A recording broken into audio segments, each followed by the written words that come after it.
Welcome to Leaving Nothing to Chance, your go-to podcast where we bring you insights from some of the most influential voices in small business and personal development.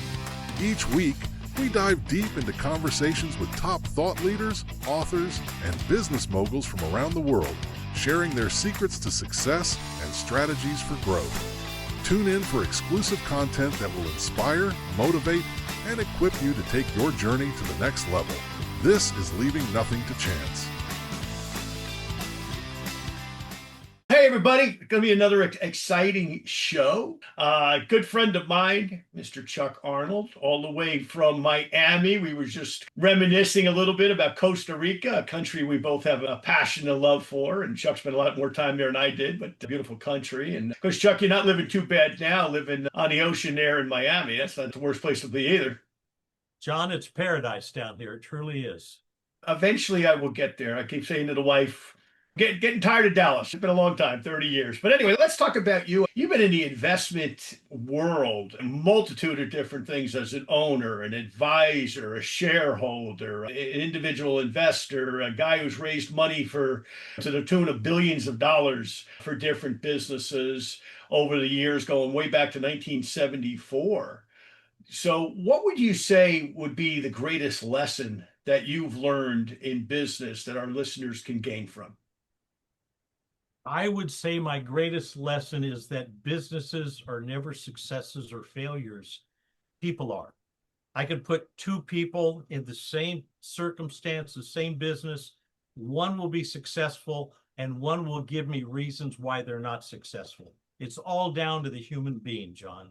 Wow, that's profound. It makes sense, right? Because we see so many businesses, be it network marketing, something you and I know something about, be it the insurance business, something you and I know about, be it the businesses we don't know that much about, but there's people achieving, and then the guy next door is going, this doesn't work.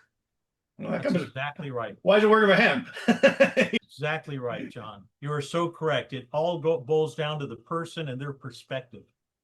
What would you say now? You were involved in the early stages, for example, one of the companies I'm a big fan of, now called LegalShield, at the time called Prepaid Legal. Tell that story, if you will, of being involved in the early stages when Harlan Stonesipher and some of the guys you dealt with that built that company, because that's one of the legacy companies, certainly in the direct selling space.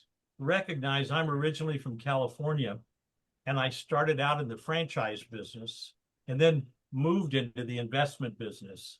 And after I'd gotten into the investment business, a friend of mine had told me about a company he had wanted me to look at. So at the time, my home was California.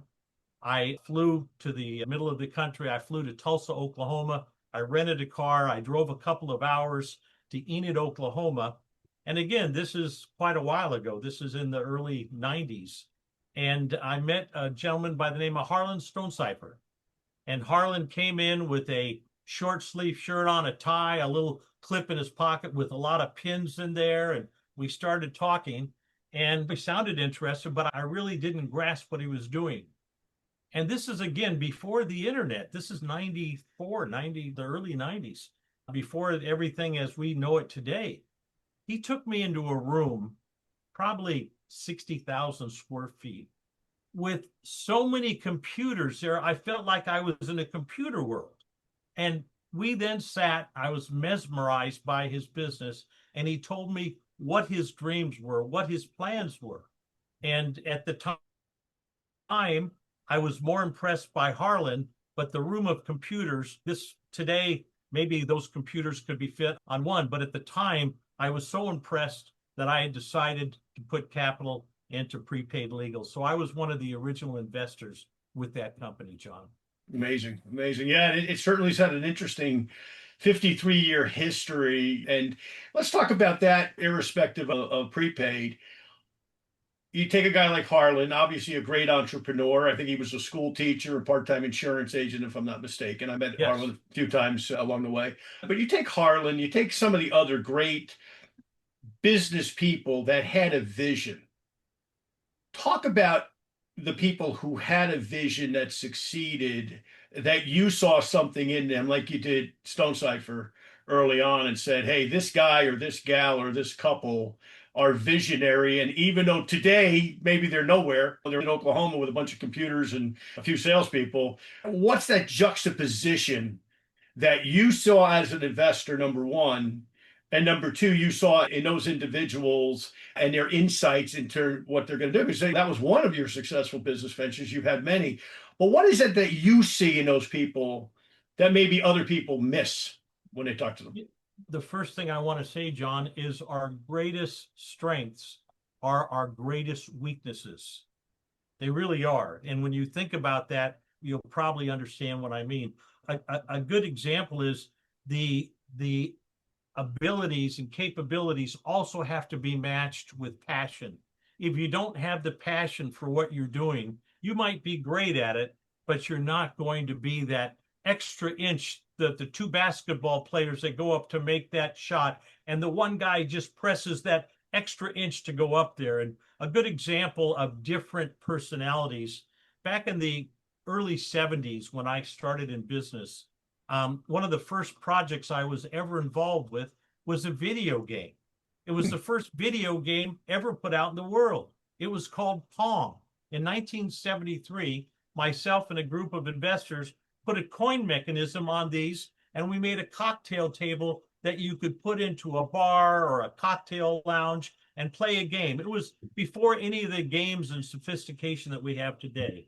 The gentleman that developed that company ended up starting and failing at two companies that developed over $1 billion in value. That particular company was called Atari. Oh, okay. It was started by a gentleman by the name of Nolan Bushnell, and he failed at it, but the company went on to be $1 billion company.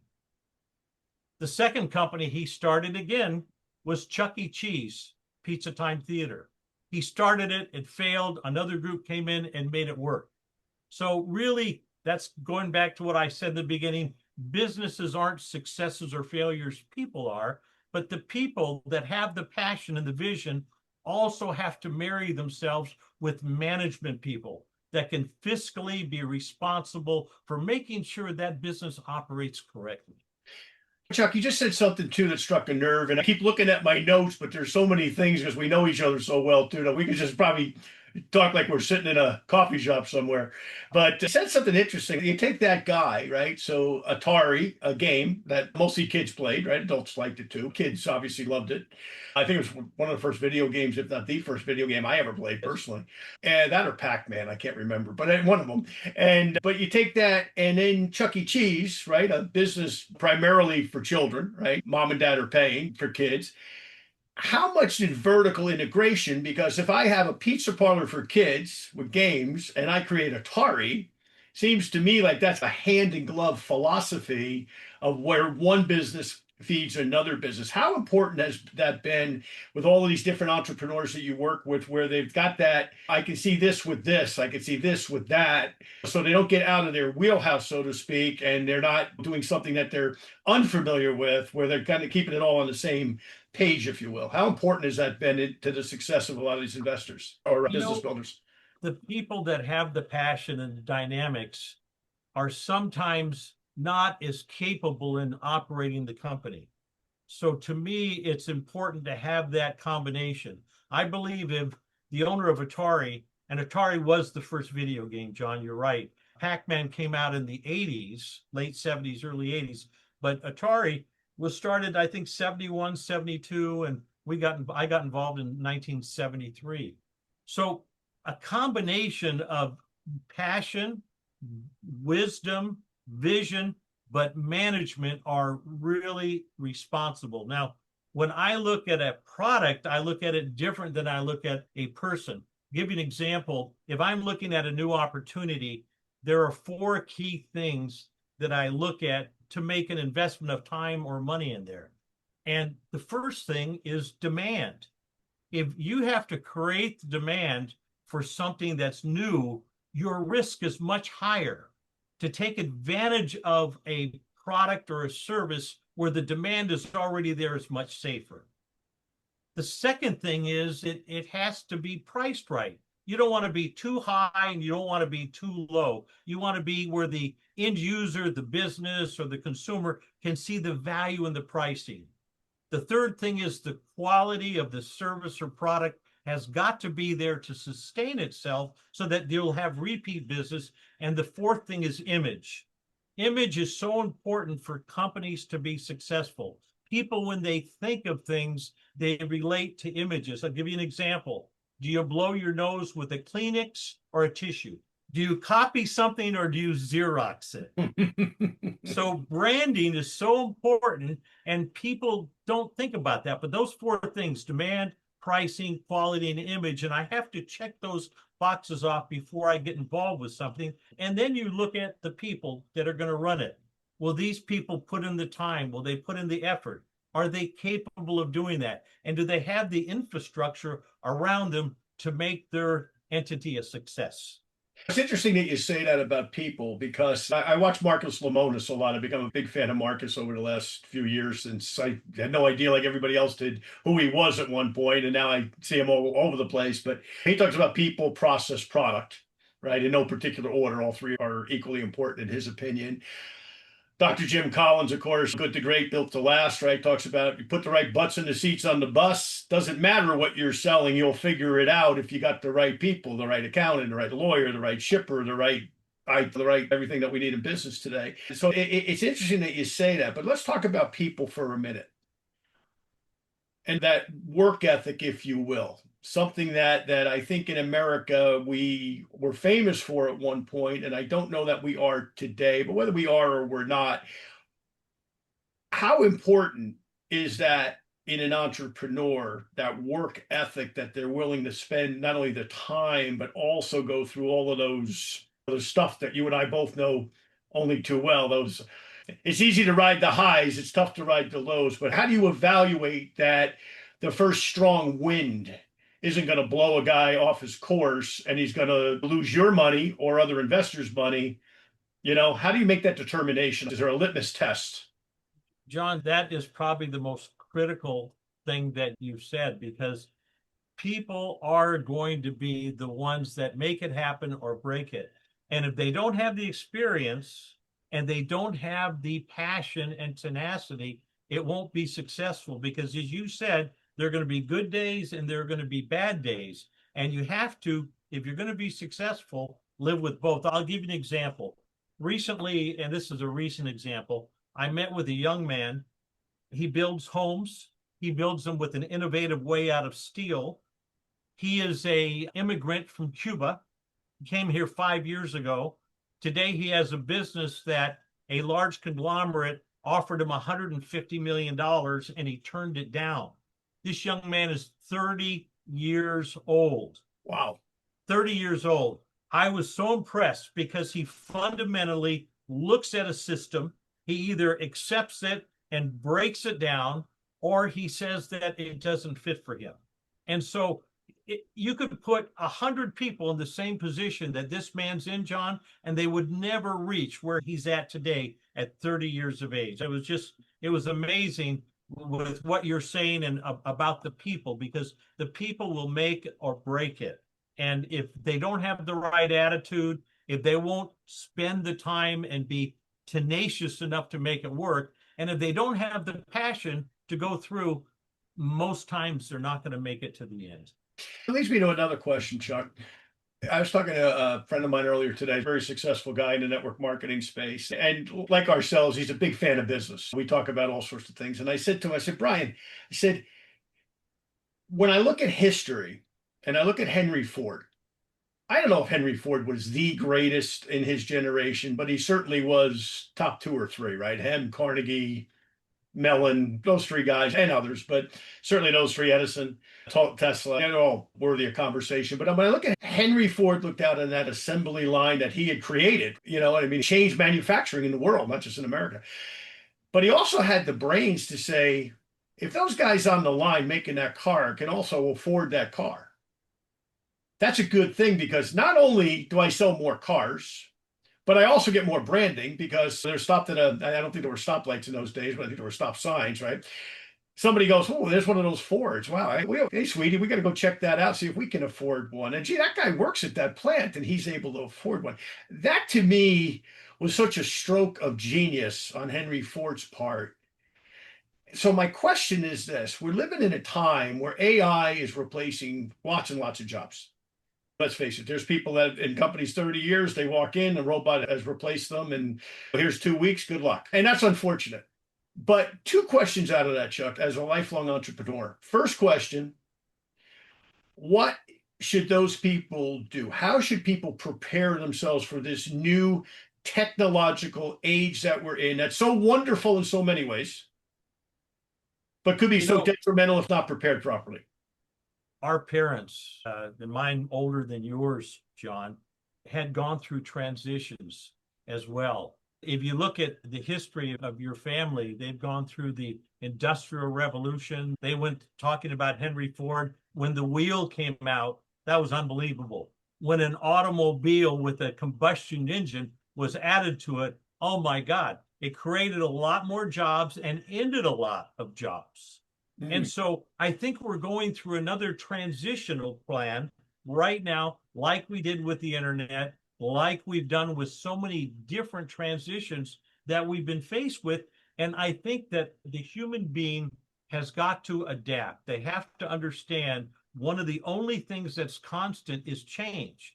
And right now, with what's happening with artificial intelligence, AI, it's a whole new world. I'll give you two examples of projects that I'm working on right now involved with that. There's a lady I'm meeting with next week. I've already had several conversations, and she's developed a system that will go into artificial intelligence and robots, which will control them. It'll give them a sense of responsibility. Her biggest concern is that when these artificial intelligence becomes superior to you intellectually, what's going to happen if they don't have moral tacitus? What if they don't have morality? What if they look at you as something that's just another item that they can discard? So she's working on morality of artificial intelligence to make sure that this doesn't get away. Wow. Does that make sense? It does. It does. I've heard a little bit about that. And exactly, they got to have compassion to some degree, right? Otherwise, could be a big problem. This could be a big problem for us as human beings in the world. So when you look at these technologies, I think it's important for the average person to look in the future and say, what could I do in this industry? Is there an opportunity that my skills could develop? My youngest son is 13 years of age, and I have him in coding. I have him in a variety of things in technology today. 5 years from now, when he goes to college at 18, 19 years of age, he's not left in the dark. And I think it's important for people not to be stuck where they are, but to look at these changes as being innovative and opportunistic to them. This will create a brand new world for the average person. But if they don't open their minds and think and vision of what could happen with them in the future, I think it could be a problem. And machine learning engineering is something that is here to stay, at least for probably the next 30, 40 years, certainly past our lifetimes. And your son, my son's a little older than yours, but yeah, same thing. Coding background, he's got a coding license from SMU, and now he's studying electrical engineering. And you just got to know this stuff. And if you don't know this stuff, you better know somebody who does know this stuff. But second question on that question, Chuck, when you look at the modern entrepreneur, be it Jeff Bezos, be it Elon Musk, be it Mark Cuban, be it, we throw out a lot of names, a lot of super successful people. A fellow that but runs NVIDIA, a great entrepreneur. I'm forgetting his name right now. When you look at these guys, who do you think is going to be the guy that when our sons are our age, they talk about that guy or that gal, could be a woman, certainly a lot of great female entrepreneurs, but who do you think that person that's going to quote unquote figure it out like Ford did, to take the technology and the humanity and keep it in some parallel where the technology doesn't override the humanity in such a way, like the person you're just describing with what they're working on? There's obviously a concern about the fact that when we're dealing with robots, they don't take the day off, they don't get sick, they don't sue the company if they get hurt. Yeah. So who do you think that person is? Just a fun question more than anything else, not that we can know, but who do you think that person is, or it could be persons for that matter? I have mixed feelings about it. That's a good question. For example, Jeff Bezos made his first million before his company made a profit. He made it from going public. I would say one of the most controversial people out there that I respect for the reasons that you're talking about is Elon Musk. Elon Musk has charted the world years in advance. He's done things that people didn't even dream of before. When I was a kid, I used to watch the comic books of Dick Tracy, and he'd have a watch, a special watch, if you remember, John. In my lifetime and yours, that's become a reality. So I look at visionaries like Elon Musk, which are, you got to admit, Mr. Musk is not a normal person. He's a driven, passionate person. But that's someone I think that's going to go down in history, John, as someone that has created new markets. Tesla today is worth more than Ford. My goodness sakes. Incredible. It's one of the wealthiest companies in the world. And he just makes cars like hundreds of other companies do. Yeah, exactly. Let's talk about investing a little bit, because you've got, if I'm not mistaken, you still have two publications, Sound Money Investor and Personal Investing News. They're both still on the newsstand or the internet? I started the Sound Money Investor back in 1981, and the code line of the product was called International Money and Politics. And it was a geopolitical magazine, which really the basis was that politics and economics went hand in hand. I had about 80,000 paid subscribers.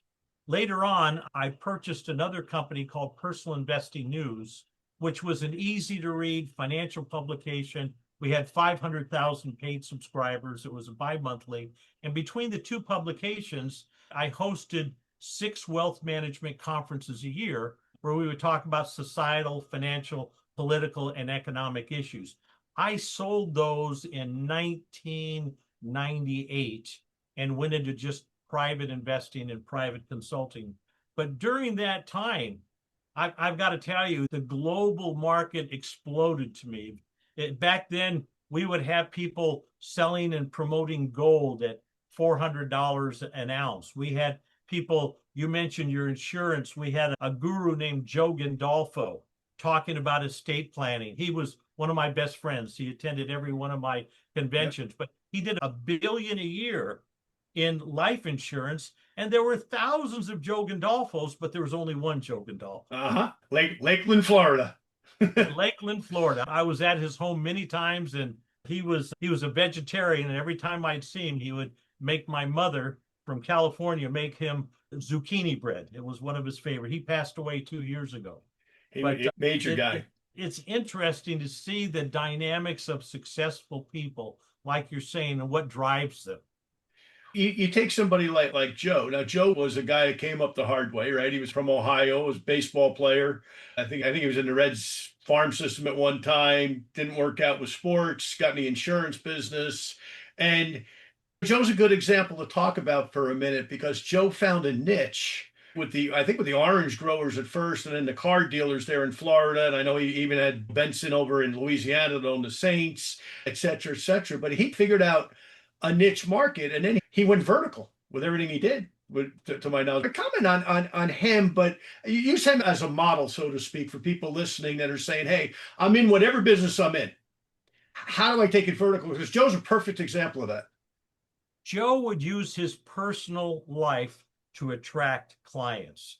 And he was from Kentucky, and he would start every meeting with the story about his mom and dad went on vacation, left him and his brother and his sister with his aunt and uncle. His parents got into an accident. He was left with the aunt and uncle. The 3 children were split up at a young age, and he'd go into people change when people die. And honestly, I would have 1,000 people at my conference. After Joe spoke, there would be lines of people in front of his exhibit waiting to talk to him about his experiences and how he could help them. John, I can remember going with him to speak on the 700 Club with Pat Robertson. And Joe and I walked in the room. Pat stopped his teleprompt from being on TV, walked down, hugged Joe, and brought him right up to the audience. He was really a good example of what you're talking about, a personality and the tenacious and passion to drive his business. It's amazing what he did. And such a good example for the young entrepreneurs listening to us, where they think they have to be in, I want to be in 20 different businesses. Why don't you master one and go vertical? And I'll throw this back at you this way, Chuck. I was with Mark Victor Hansen a number of years ago on a success cruise out of San Diego.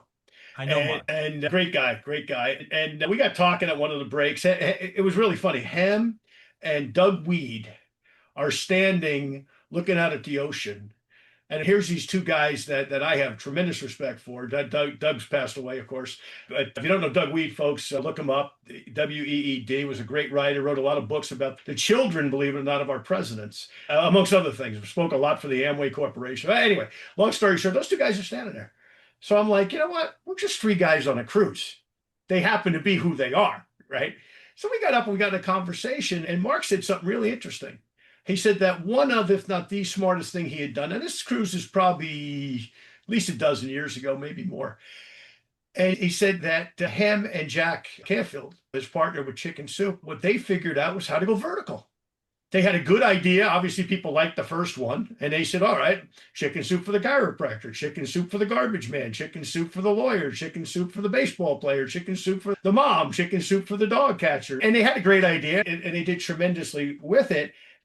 And so whether it's Joe or whether it's Jack and Mark, it's a perfect illustration of take a business and excel at that business and go vertical within that business. I'd love your thoughts on that and how people can do that successfully. Well, John, I want to keep with your example of Mark Victor Hansen because I spoke at many of his events. He made more money in a vertical position of his business than he did on his books. And you know what that was? He would give presentations. I spoke at several of them, and he would allow people to write their own books where he would be a sponsor. They would come and give their ideas, and he had a business of people writing their own books, and he made millions at that, much more than he had made from Chicken Soup for the Soul. Can you imagine that? A vertical of putting out your own books, but having a business of showing people how to write their own books. I was very impressed by him. He's a good example. Brilliant. Yeah. Brilliant guy. And one thing about all of those guys, there's not one of them. You know, I knew Jim Rohn a little bit too. I know you knew as well. And every one of those guys would help you. If you asked them a question, there was never ego or arrogance with them. They all would ask, you couldn't pester them for hours on end. But if you said, hey, I have a question, well, what is it? And I learned from them. I learned not only humility from them, but also, hey, when somebody's got a question, just answer it. Don't be a big shot. Just give them an answer. Even if the answer is not necessarily what they want to hear, but give them a straight answer. I respect all of those people for doing that. But let's talk a little bit more about a couple other things. You've had so many multiple careers within a career, really, as an investor, a banker, etc. But I know you got very into your health over the years. I know you're still keeping yourself in good shape. And one of the things you've done, I don't want to talk about a specific network marketing company that you happen to own, but if you want to talk a little bit about your interest in stem cells, because it's a guy I interviewed yesterday, by the way, in California. His hips were shot. He went in for stem cells. He's doing great. He's 79 years old, and he's telling me he's walking 4 miles a day now. Stem cells. Talk a little bit about stem cells and how you got interested in them and some of the science that you've been working with along that line. I'd be glad to, but can I respond to your last statement, because I want to say something that I think is important to what you said. Humility is so important. One of the gentlemen I used to work with, capitalized him a few times, and he'd travel around with me, is a gentleman by the name of Tommy Lasorda. Tommy Lasorda. And I'll never forget waiting for him in Denver, Colorado to take him to dinner. And the bus came up with the game players and everybody there. And there's a little kid outside. It brings tears to my eyes. And every player that would get off, this kid would say, hey, would you sign my autograph? They would all push him away and they would go on their way. Tommy got off. He spent time with that young man. He signed the paperwork for him. And that to me is a hero. Wow. Someone that will give the humility and give back to the people. That's important, John. That's on your last point there. Speaking about stem cells, my father was a physician, probably the only saint I've ever met. Never had any interest in money, raised 8 children, and was a doctor. I always had the passion on economics, on business. And so before this one that I'm in, I built the first 2 blood banks in the United States. I built one in San Diego, one in Tampa, Florida. We guaranteed freedom of disease and transmission from transfusion. Before that, or right after that, I funded a project called the WAC, a wearable artificial kidney. It was like an army belt. It hooked around your stomach and hooked up in your stomach through a fistula, and it dialyzed your blood as you walked around. It was bought by a company called Fresenius. And so I've always been interested in medical processes. The health is our best thing that we have. And now that I'm going to be 75, I never thought I'd live this long, but my goodness sakes, it's true. It's the best asset that we have. Back in 2017, I met a gentleman by the name of Burton Feinerman. Dr. Feinerman he's dead now, a doctor in Palm Beach. And he said, Chuck, one of the biggest markets that's going to open up, it's like space is to industry, is the stem cell. And I said, what's a stem cell? And he explained to me that a stem cell was the miracle that allowed the body to repair itself. It was the worker bee that was in your body that repaired itself. And with the stem cell market as it was, I got very excited. We were going to fund him and open some clinics up. He had 11 patents in stem cell technology. And he passed away before we were able to conclude our transaction. But I got bit by the bug. I thought the stem cell market is going to change the world, just like AI is. Because the more we know about this, the more we see how it can help the body. And so what I found is natural ways for the stem cell to heal the body. Instead of having injections where one specific area and someone else's DNA, I went and pursued the ability to have a nutritional way for stem cells to heal your own body and change the quality of life. And it's something that's helped me out quite a bit. It's a natural way and allows your body to heal itself, because when you hit about 40 years of age, your body starts to age because your stem cells stop being released from your bone marrow. So for the bone marrow to start releasing your stem cells again, it allows your own stem cells to go through your body, your own DNA, to find areas of inflammation and fix your own body. And today, the technology that is happening in stem cells is unbelievable. They're going to have in the future, not today, where you'll take stem cells and be able to reproduce bones, organs, hearts, kidneys. That's right down the road. And I know it sounds fantastic and science fiction, but they're there. They're working on that today. John, today the stem cell market is about 4.6 billion. They estimate by 2030, it's going to be over 30 billion. It's one of the fastest growing areas in the medical market today. So it's very exciting. I'm certainly a believer. I've had the shots over the last few years in my hips and in my shoulder, and I was supposed to have total replacement on my right shoulder. I don't know if I even told you that, but they wanted to replace me. First doctor I went to wanted to replace my shoulder. Second doctor said, slow down. Let's try some stem cells first. He sent me to another guy. So this was a very honest doctor. He did not make a dime. He referred me to, he did, I guess he made whatever, $200 or whatever for my insurance company. But he sent me to another doctor who did the stem cells, and my shoulder's great. You see me on Facebook. I'm still benching over 400 at 64 years old. And so I'm a believer. That's not a claim, folks. Please don't send this to the FDA. We're not making claims, but there's a lot of science there, as Chuck's saying, to support stem cells. So Chuck, what's on the horizon? John, you're an animal. 400 pounds you're pressing. I'm so impressed when you told me that the other day. Yeah, but one of the girls I train with, she just did 700 in a meet. So I'm like, I feel like a wimp. I'm like, sometimes I kid her and her daughter, who also does some crazy weights. I'm like, I'm the third strongest girl in this room right now. But there's some pretty strong girls. But let's get back to you, Chuck. What's on the horizon? 75. You're still an animal. You and I had a call before Christmas at 4 o'clock in the morning, right? About a little business venture that we've been talking about and kicking back and forth with some other people over in Europe.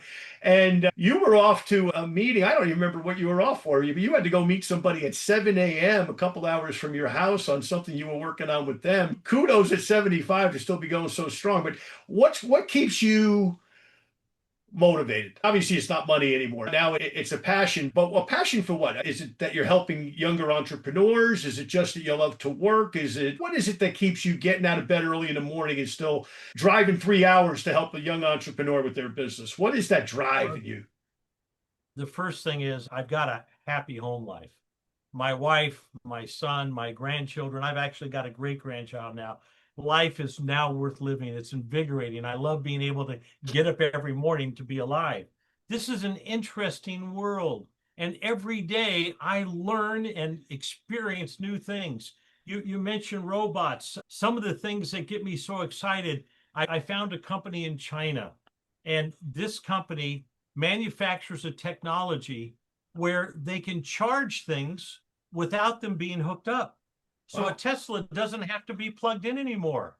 A robot doesn't have to spend 4 hours getting electrically charged. It can run 24/7 a day. He owns this technology now. It's out there. It's in China. It's coming to Europe. It's coming to the United States. And these things excite me. I like seeing things that could be done and haven't been done yet. So to me, the challenge of new opportunities, what am I missing? When I get up in the morning, my concern is, what am I missing today? How can I fit more in this day? I need another 10 hours a day, John. But to me, life is exciting. I love getting up in the morning, and even the good and the bad, putting it together. It's exciting to be alive in these times. I love it. I love it. You got a great attitude. It's what makes you unique, Chuck, is that you've got always had a great attitude. You've always got a smile on your face. You're always happy to meet new people. And I got to say, you're always an open book. There's no secrets. There's no BS. You know what I mean? It's, you ask Chuck a question, you're going to get an answer. Once again, you might not like the answer, but you're going to get an honest answer. And that's something that we as entrepreneurs need to pass along to that next generation, is just be transparent with people. Just tell them the truth. You know?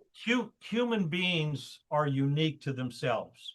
If we can ever learn to just be ourselves and not in our mind thinking of posturing or doing something that's different to impress someone or to covet an idea and somebody doesn't know about it. If we were just ourselves, the world could be a different place.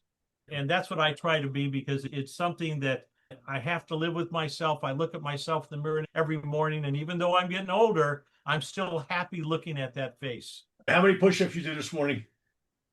50 every 50 morning. without stopping.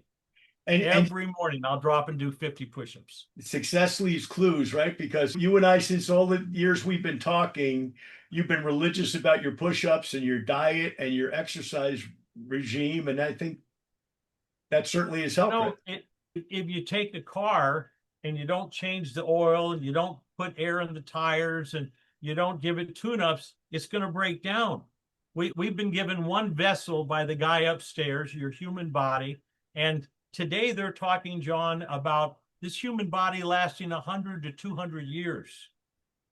I'm hoping that we're on the cusp when we get there, because I've still got a lot to do in my life at 75. And it's fun to see all these new innovations and technologies and new human beings, as you're saying, the personalities that are coming out today, the heroes of tomorrow. Oh my goodness sakes. They're babies today, but you watch 10, 20 years from now, you're going to see some dynamic people come out with the education and the tools that they have today.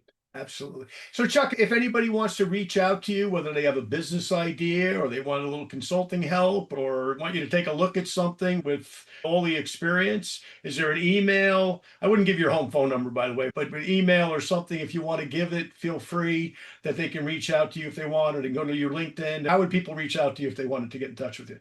Well, they can go to my LinkedIn, or my email is, and my wife did this from Charles Schwab, the stockbroker, but my email is callcharlesarnold@gmail.com. And if I can help anybody out, if I can answer a question, I'm always happy to help.